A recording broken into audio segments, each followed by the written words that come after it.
Dans la nuit du 1er avril, on me réveille pour m'informer de la terrible nouvelle. Nipsey Hussle a été assassiné face à sa boutique de LA lors d'un drive-by. Alors je t'avoue qu'à l'entente de cette nouvelle, ça m'a quand même attristé. Nipsey Hussle était un rappeur comme il était rare d'en trouver, aussi bien dans la musique que dans l'état d'esprit. Dans ce LSD, je vais revenir sur les points importants de la personnalité de Nipsey Hussle, dans sa musique mais aussi en tant qu'entrepreneur. Bon, maintenant que j'ai présenté tout ça, sans plus attendre, on y va. La musique. Le gangsta rap comme tu l'as connu dans les années 90 n'est plus si populaire que ça. Mais Nipsey Hussle était bien l'un des derniers bastions de ce rap. Le rappeur est originaire de Slauson, un quartier qui se trouve au sud-ouest de Los Angeles, majoritairement affilié aux Rolling 60s Crips, l'un des gangs des Crips les plus connus du sud de Los Angeles. Nipsey Hussle devient un Rolling 60 Crips à l'âge de 14 ans, juste après avoir quitté le domicile de sa mère, pour aller vivre donc chez sa grand-mère et commencer à vendre de la dope. Avec un environnement pareil, c'est donc tout naturellement que lorsqu'il décide de se lancer dans la musique, sa passion déjà depuis bien avant de vendre de la dope, il se met donc à faire du gangsta rap. Il est influencé par Death Row, Ice Cube, etc. Comme beaucoup, lorsque je l'ai découvert, c'était sur Hustle in the House, le morceau dans lequel il a samplé Criss Cross. À l'époque, je croyais que c'était un petit peu le nouveau Snoop, car il avait le même physique, le même style, la même gestuelle, et en plus, c'était aussi un creep. C'est comme si un petit peu l'histoire se répétait, c'était très bizarre. Depuis son arrivée en 2005 avec sa première mixtape, Slow Son Boy, Nipsey Hussle a clairement voulu marquer son appartenance à ce style musical-là. Lyricalement, il s'adresse en particulier aux thugs de Los Angeles. Il parle lui-même de son expérience et au niveau des instrus, en dehors des phases B sur lesquelles il pose dans ses mixtapes, Nipsey Hussle est l'un des seuls artistes à continuer à exploiter à merveille les instrus West Coast avec The Game. C'est aussi bien le cas à ses débuts qu'aujourd'hui avec son dernier album Victory Lap. Quand tu écoutes l'excellent Rap Niggas, qui est pour moi le meilleur banger de l'année dernière, oui tu as bien entendu le meilleur banger de l'année dernière, dans ce morceau tu ressens à la fois tout le côté trap entre guillemets, mais aussi vraiment tu ressens les sonorités West Coast notamment avec la fameuse sirène qui est derrière. Faire du gangsta rap est naturel pour Nipsey Hussle, mais c'est aussi stratégique. Bien qu'il avait pour but de conquérir toutes les US, son but premier était de s'adresser en priorité aux gangs. Parler à des jeunes qui vivent dans le même environnement et qui ont vécu ce qu'il a vécu. I wanted my message to impact gang culture. Individuals like myself, young people that was in these areas that was controlled by gangbanging. On peut dire que pour Nipsey Hussle, c'est mission accomplie parce que il avait atteint un niveau de popularité qui était rarement égalé dans sa ville. Depuis son arrivée, il y a presque 15 ans, Nipsey Hussle a sorti 13 projets, dont la trilogie des Bullet Ain't Got No Name, Slow Son Boy volume 1, volume 2, Crenshaw et bien sûr The Marathon et The Marathon continue. Et The Marathon, c'est le projet qui symbolise le mieux la philosophie de l'artiste, qui est de favoriser la longévité à la brièveté, la constance à l'irrégularité et l'impact à la popularité. Plus le rappeur cumule les mixtapes, plus son discours devient mature jusqu'à ce qu'il devienne, selon moi, un motivational speaker. Et ça, tu le ressens énormément dans Victory Lap. L'idée principale de ce projet est de t'encourager à repousser tes limites, réussir peu importe où tu te trouves, et de tirer avantage de toutes les opportunités qui se trouvent autour de toi, comme un véritable hustler. Cette tendance du motivational speaker dans le rap est de plus en plus grandissante, à mon avis. C'est évident que c'est parce qu'il y a de plus en plus de réussite dans les rappeurs et que, au lieu de parler du hood, ils veulent éduquer et motiver les gens à réussir dans leurs projets. Dans cette catégorie des motivational speakers, je mettrais entre autres 2 Chainz. Quand tu écoutes ces 2 derniers projets, clairement tu le ressens énormément. Et Young Jeezy qui, à mon avis, est le pionnier du genre. Et quand il parle à cette communauté-là, il leur dit pas « allez dans le bloc d'à côté, allez tuer votre semblable ». Non, ce qu'il dit c'est « mobilisez-vous, entraidez-vous, investissez dans votre environnement pour aider les gens les plus faibles, etc. » D'ailleurs, il projetait d'appeler son dernier album Spook Set by the Door, qui est donc un livre qui a été adapté en film, qui raconte l'histoire d'un gangster qui va finir par s'infiltrer dans la CIA. Et donc, au lieu d'aider la CIA, il va aider le gang. Et donc, ce gangster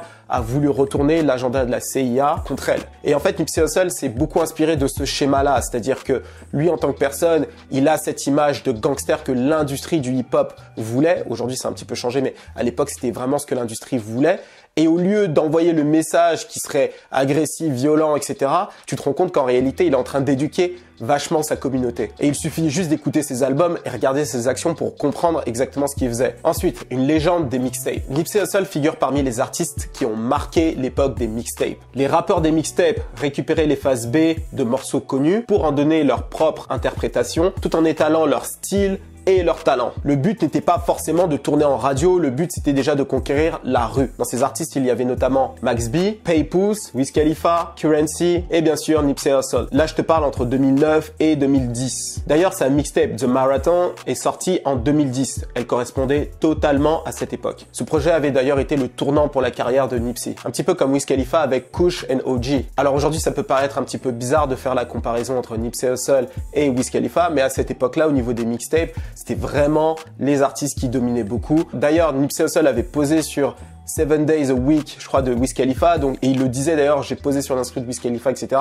Donc les deux avaient conscience qu'à cette époque-là, c'était vraiment les artistes dominants sur les mixtapes. Et dans cette époque-là, Nipsey Hussle avait fait un featuring avec Drake, qui lui-même venait de sortir So Far Gone, qui avait cartonné. Rappelle-toi mon LSD d'ailleurs sur Drake. Par contre, Nipsey Hussle était l'un des derniers rappeurs street de son époque, et au vu de l'ère dans laquelle on rentrait au début des années 2010, c'était pas forcément les artistes les plus populaires. Je pense qu'il n'a pas nécessairement bénéficié de notre époque, qui était plus enclin à mettre en avant un rappeur venant de Toronto, gentil, qui chante, plutôt qu'un rappeur thug de LA. Malgré la perte de vitesse du gangster rap, ça ne l'a pas empêché d'être l'un des artistes les plus impactants de sa génération. Mais c'est vrai qu'il aurait pu être encore plus gros musicalement. Alors ce que je peux conseiller aux gens qui ne connaissent pas Nipsey Hussle, c'est d'écouter le dernier projet, son premier album, Victory Lap, qui est sorti en début d'année dernière. Je pense que voilà, le projet est pas trop vieux, vous serez pas trop dépaysé. Donc normalement, si vous écoutez ce projet, vous allez comprendre toute la personnalité de Nipsey Hussle. Un entrepreneur, un visionnaire, un philanthrope. Quand la plupart des rappeurs cherchaient à tout prix la signature en label, Nipsey Hussle, lui, désirait vraiment l'indépendance. Il avait étudié avec beaucoup d'intérêt le parcours de Jay-Z avec Rockefeller, avant la signature avec Def Jam, mais aussi les labels du Sud,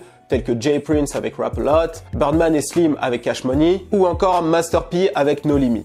Au début de sa carrière, il est obligé d'une certaine manière de signer un contrat avec une maison de disques, Epic, car dans cette période-là, il était en cavale. Et cette signature-là lui a permis en fait d'avoir une avance, et avec cette avance-là, il a pu justement aller au tribunal et se battre pour sa liberté. Ce qui a marché d'ailleurs. Il est resté quelques années sous contrat avec Epic, et pour des raisons internes, il a quitté Epic au bout de 3 ans à peu près. Nipsey Hussle n'a jamais été allergique aux maisons de disques, il cherchait un partenariat qui soit juste pour les deux parties en fait. Que tout le monde s'y retrouve, que ce soit vraiment gagnant-gagnant. Bien qu'il avait déjà des propositions après avoir quitté son label, le Slow Sun Boy a refusé toute collaboration avec toutes les maisons de disques, labels, etc.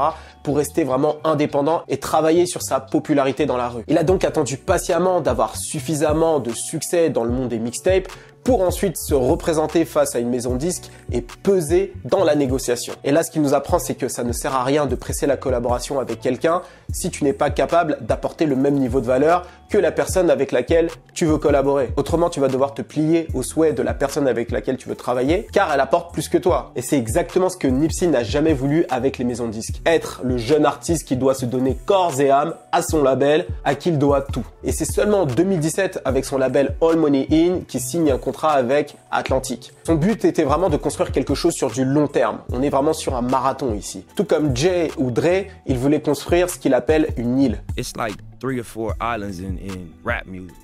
You got the like Jimmy Iovine, Dr. Dre Island.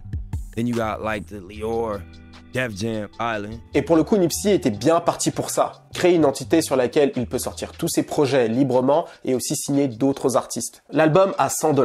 Dans son indépendance, Nipsey Hussle a exécuté quelques coups marketing remarquables. Et l'un de ses coups les plus connus est le Proud to Pay, qui signifie donc pour les franco-français, fiers de payer. En fait, cette opération consistait à créer un certain nombre de CD physiques. En l'occurrence ici, c'était sa mixtape Crenshaw. Dans un premier temps, il avait créé 1000 copies et le but était tout simplement de mettre en vente un CD pour $100. Alors le but n'était pas de cibler toute sa fanbase, ok? Parce que sa fanbase n'a pas forcément l'argent pour payer un CD à $100. Par contre, le but c'était vraiment de cibler la partie de sa communauté la plus dévouée. Ceux qui se reconnaissent pleinement dans le message de Nip et qui y adhèrent complètement. Donc quand ses fans achètent un CD physique à Nipsey, ils n'achètent pas juste un CD avec de la musique. En faisant ça, ils soutiennent un mouvement. Cette opération a été un véritable succès. Rien qu'à LA, avant la sortie de cet album, sur toutes les plateformes digitales, il a vendu les 1000 copies. Et lorsqu'il était en concert un peu partout dans le pays, il faisait un pop-up shop. Et dans ce pop-up shop-là, il revendait encore des CD qu'il avait pressés. Every tour stop, we did a pop-up shop, and it was like hustlers coming in, pulling out 10,000, like give me 5 of them, Nip. I salute the move. Et pour soutenir cette initiative, Jay-Z avait acheté 100 copies de cette mixtape. Déjà en termes de bénéfices, globalement, ce qu'il a réalisé, c'est colossal. Pour presser ne serait-ce que 1000 CD, je crois que c'est à peu près 700 $ par là. Et dis-toi que sur ces 1000 CD, il a réalisé un bénéfice de 100 000 $, ce qui est vraiment incroyable. En termes de promotion, bien sûr, c'était aussi un carton parce que bien sûr, tous les blogs se sont emparés de cette news. C'est quand même impressionnant de voir un rappeur vendre un CD pour 100 $. Pour le coup, on peut vraiment dire que Nipsey Hussle a été culotté et c'est vraiment ce qu'on peut appeler un coup de génie. What did you say you want to do?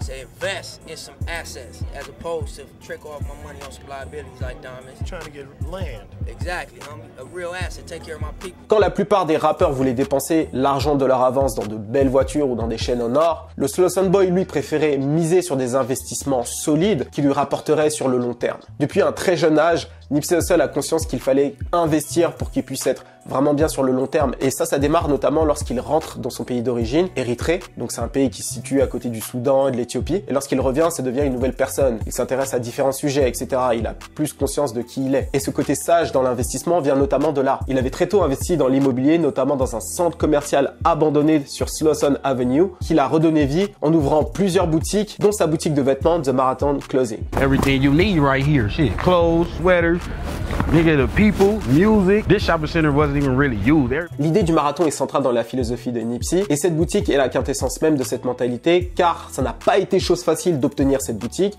et de la réhabiliter en créant des emplois pour sa communauté. La marque The Marathon Clothing a vu le jour avec la sortie du clip Hustle in the House, diffusé sur MTV, où tout le monde portait ce iconic crewneck Crenshaw. Nip avait vu ce suite sur une vieille photo d'un joueur de baseball et a trouvé que ce suite représentait parfaitement son secteur en tout point. Tout le monde a voulu s'en procurer et c'est donc suite à ça que Nipsey a pu poser les premières pierres de sa marque de vêtements. Depuis, The Marathon Clothing est devenu une boutique emblématique de Slauson Avenue et ce n'est pas une boutique classique, c'est ce qu'il appelle un Smart Store, c'est-à-dire que chaque produit de sa boutique possède un tag et si tu télécharges l'application The Marathon App, il te suffit de scanner le produit et tu auras du contenu. Parfois, ce contenu-là est exclusif. Ce qui lui permet de sortir des morceaux en avant-première et d'envoyer une notification à toutes les personnes, par exemple, qui ont acheté ce crewneck bleu en leur disant allez sur l'application, scannez et obtenez le nouveau morceau qui vient de sortir 3 jours avant la sortie sur iTunes et sur les plateformes de streaming. Il ne faisait pas ça qu'avec des nouveaux produits. Par exemple, si tu as acheté un produit il y a 1 an dans sa boutique,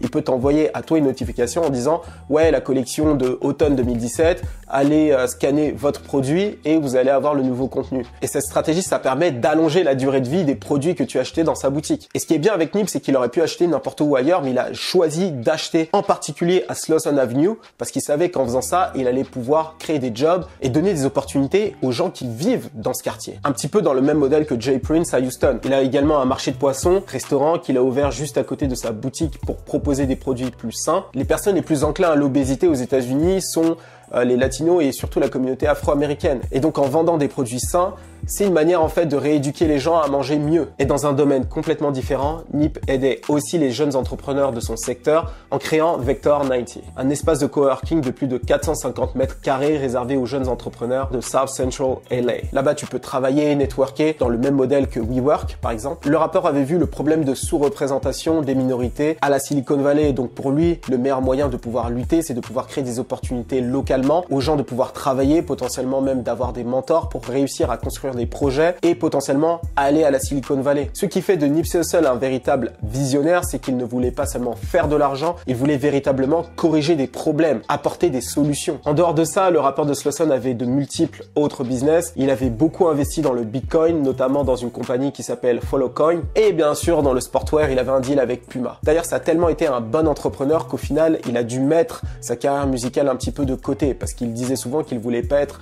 un artiste qui meurt de faim. Et dans ses projets à venir, il prévoyait de réaliser un documentaire sur Dr Sebi, un docteur qui affirmait avoir guéri le sida et d'autres maladies graves. Et ce docteur, lorsqu'il a été arrêté par la police, il a réussi à prouver qu'il avait guéri des personnes du sida et c'est comme ça qu'il a été relâché. Quelques temps plus tard, ce Dr Sebi a été retrouvé assassiné. À l'annonce de l'assassinat de Nipsey Hussle, les gens pensaient que c'était un complot du lobby pharmaceutique, mais la réalité est beaucoup moins sensationnelle. C'était en réalité un ami entre guillemets, quelqu'un de son entourage qui l'a assassiné dans un drive-by juste en face de sa boutique The Marathon Clothing. Un endroit symbolique symbolique pour le rappeur et pour toute sa communauté. Et en fait, il était dans cette boutique parce qu'il était venu chercher des vêtements qu'il a donné à un ami qui venait de sortir de prison, qui avait pris 20 ans. Et en fait, l'idée, c'était de lui donner des vêtements pour qu'il soit beau devant sa famille, qu'il allait retrouver. C'est pour ça que cette mort n'a aucun sens, dans le sens où c'est dans un endroit clé, où il a fait quelque chose de positif, et au final, il a été assassiné dans ce secteur-là. En tout cas, voilà, c'est vraiment dommage parce que c'est quelqu'un qui était en train de faire quelque chose de très positif pour sa communauté. Cette vidéo est vraiment là pour célébrer ce qu'il a réalisé, donc n'hésite pas à me dire ce que tu as kiffé sur l'artiste. Moi, je te retrouve très vite pour une prochaine vidéo. N'oublie pas de t'inscrire sur la mailing list pour recevoir les LSD avec les extraits musicaux, les nouveaux podcasts, les mails, etc., etc. Moi, je te dis à la semaine prochaine. C'était Chris d'Iconic pour vous servir.